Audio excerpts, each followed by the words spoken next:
in Indiana, Pennsylvania, which is the Christmas tree capital of the world. Of the world!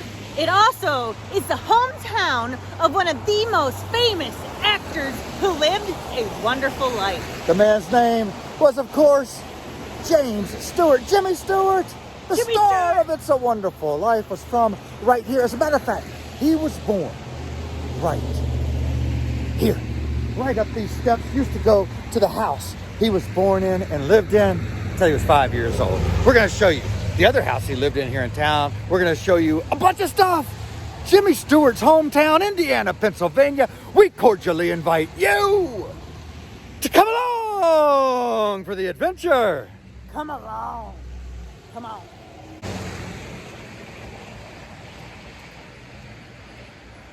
Right here, in this location, Jimmy was born, and he lived there until he was 5 years old. That's right. There's even a rock over here that says, on this site was the birthplace of James M. Stewart. Right there, and they've kept this beautiful wall here. Whoa!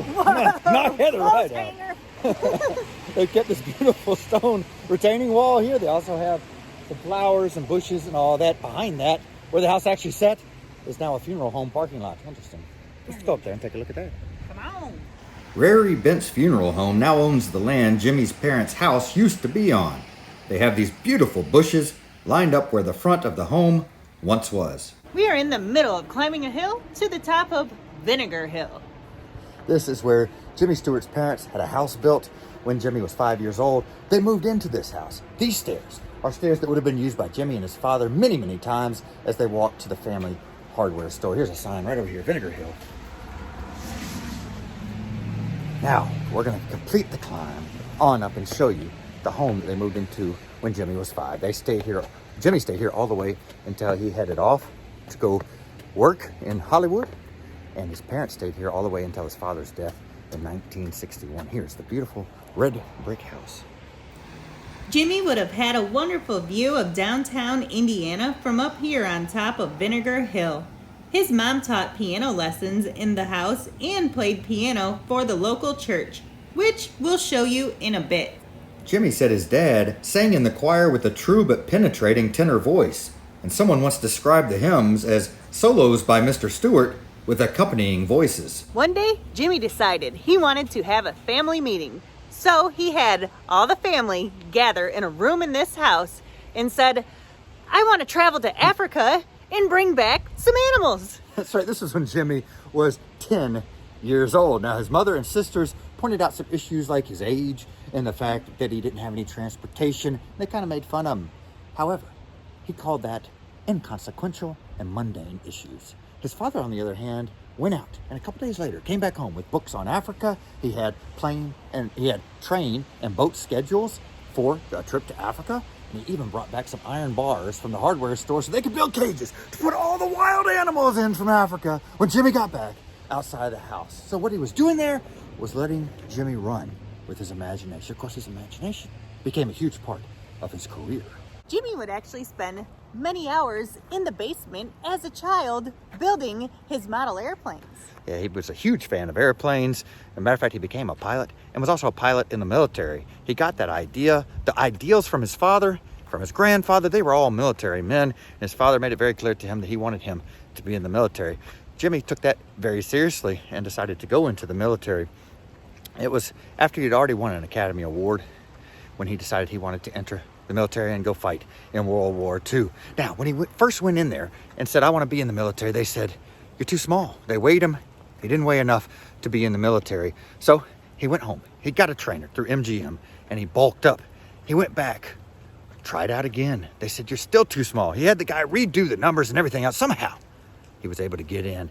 And sure enough, he was in the military for many years. Now, he actually flew combat missions, which was very rare for somebody that had the celebrity status he had. As a matter of fact, they tried to keep him on the sidelines. They tried to keep him in safe areas where he didn't have to go into battle. But he said, I'm not going to have any of that. I want to go into battle for my country. That's why I signed up. So they let him fly multiple missions, even when he became an officer. And he was able to give out the assignments. He wouldn't have had to fly these missions anymore, combat missions. He said, I want to. He assigned himself to fly for combat missions. That's how important it was to do that. But it did mess with his head. He had some PTSD, as many people do when they go into war. When he got out, he actually said, I don't know if I want to act anymore. He thought about retiring from acting. But after that, the first movie he made, getting out of the war, was It's a Wonderful Life.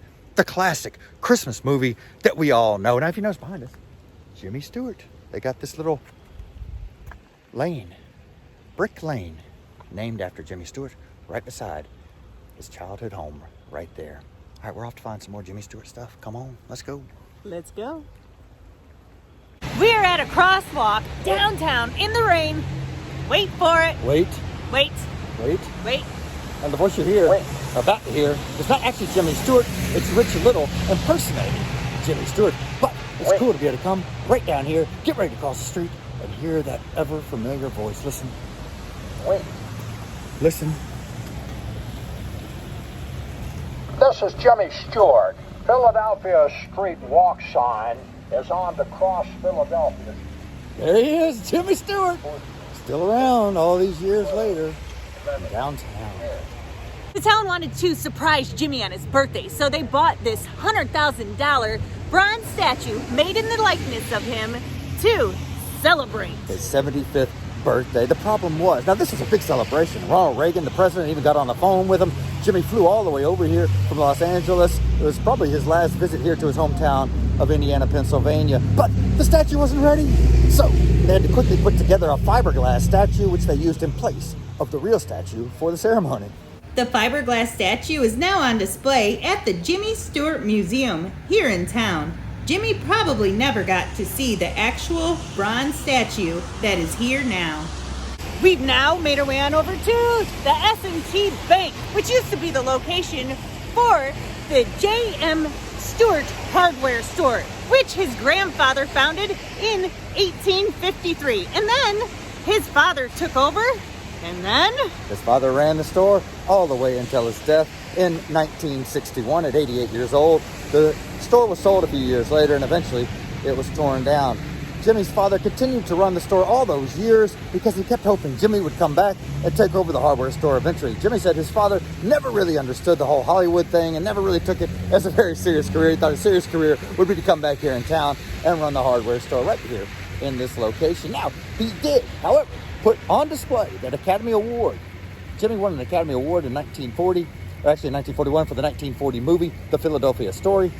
And his father put it on display along with a bunch of military awards and medals right here at the store, in the window. It was on display at the store for something like 25 years. It's now moved right down the street over there to the Jimmy Stewart Museum. So Let's walk cool. over and take a look at the museum. Come on. Behind us is the Indiana Free Library. Guess what it also is? What?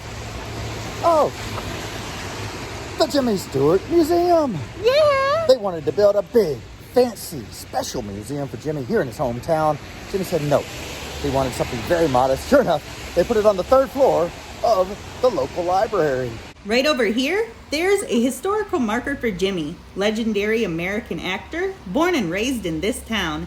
Then it talks about his career and ends talking about him flying 20 combat missions in World War II and how he received the Presidential Medal of Freedom in 1985. Over here on the door is a picture of Jimmy from It's a Wonderful Life and a sign letting us know the museum is open again. We've now made our way on over to Calvary Presbyterian Church. This is where the Stewart family would come. They actually had their favorite pew, which is now on display inside the church. It has a plaque on it with the Stewart family name on it. Inside of the church, pretty cool. They went here for many years.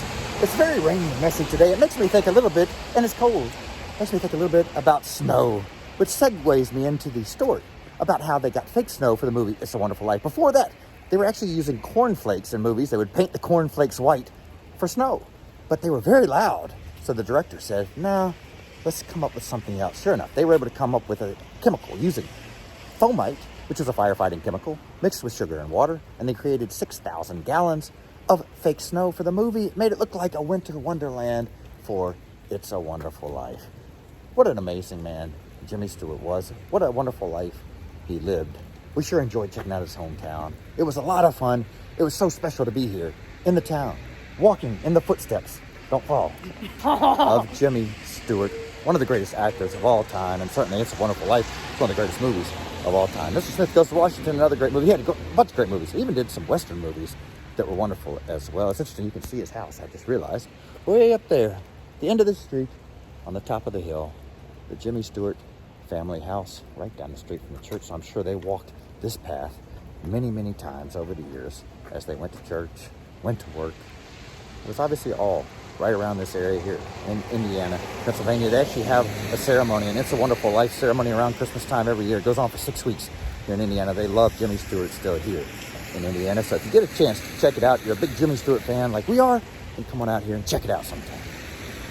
Y'all be sure to hit the like button, smash the subscribe button, and ring the notification bell so you can come along with us on future adventures. Come along.